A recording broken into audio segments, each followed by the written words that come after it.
J'ai effectivement ici des courriers. J'attendais. Mais pourquoi il n'y a pas eu de réponse? Tout simplement parce que, monsieur, dans l'immédiat, il faut que j'en sache un petit peu plus. Vos courriers sont relativement simples et dénués de renseignements. Avant, c'était un maire, un homme, c'était mieux que ça. Hein. Bien. Alors, on va peut-être reprendre les choses au départ.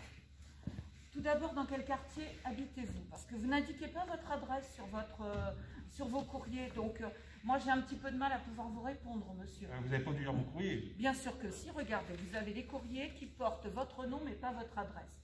Je ne suis pas censée aller vers les concitoyens qui ne portent pas d'adresse. Alors, écoutez, je vais regarder, mais je revérifierai, mais sur l'adresse mail. En tout cas, vous pourriez me répondre par mes mails aussi, je vous les aurais donnés. Donc, j'habite le quartier de la Nouvelle-Veillard. D'accord. Et je suis à 4 mètres de ce chien qui aboie tout le temps. Oui. Avez-vous commencé par en parler avec vos voisins? Mais il ne me parle pas, on ne peut même pas s'entendre avec ce chien. À ce point? À ce point. Ah, d'accord.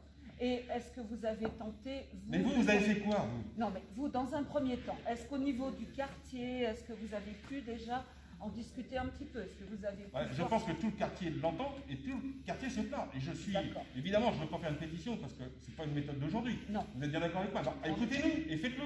Faites quelque chose pour que ce chien disparaisse. Je vous écoute, monsieur. Bon, il y a un certain nombre de choses qui peuvent être à votre disposition en termes de loi. Hein. On peut peut-être faire comprendre à cette personne... C'est quand même pas à moi de faire ces démarches-là. Je pense que dans un premier temps, vous pourriez le faire. Faire comprendre à cette personne-là, par le biais d'une plainte, par le biais d'un rappel à la loi, quelles sont ses obligations. Mais quand j'appelle le gendarme, la gendarmerie, bonsoir, à 5h du matin, il n'y a personne sur ce terrain, personne vient nous voir, personne nous écoute. Qu'est-ce qu'on fait?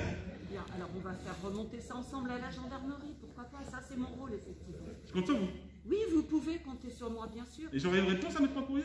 Oui, vous aurez une réponse, bien sûr, et vous aurez notre appui aussi, si effectivement, il s'avère qu'un certain nombre de démarches que vous avez pu faire ne réussissent pas. Merci. Voilà. Je suis à votre disposition, monsieur, mais on en parle tranquillement et on essaie de faire les choses ensemble. D'accord. Donc on va compter sur vous, et à court terme, vous allez faire quoi? Vous allez m'aider? Oui, alors... Là, je pars, mais comment on fait?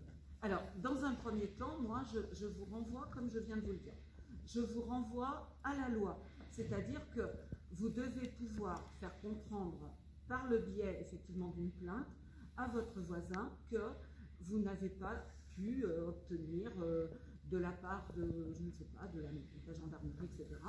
Dans un premier temps, vous devez aller vers une plainte. Et nous pourrons ensuite, nous, attester que vous avez bien écrit à la mairie, etc. Donc on jugera sur votre efficacité. Bien sûr. On peut compter sur vous. Complètement. Vous en doutez? Non. Merci.